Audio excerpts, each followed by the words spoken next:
ada satu barang baik daripada Bases geng, daripada brand favourite aku, iaitu ini dia Base BS2 Lite wireless earbud.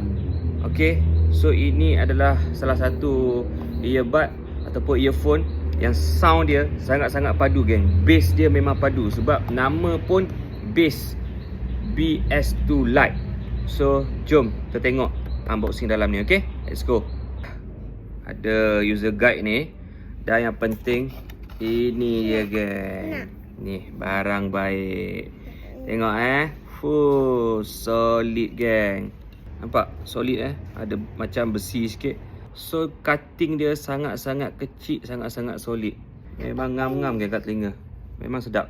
Nampak?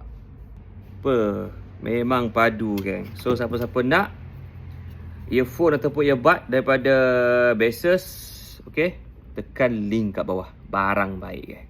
Cun.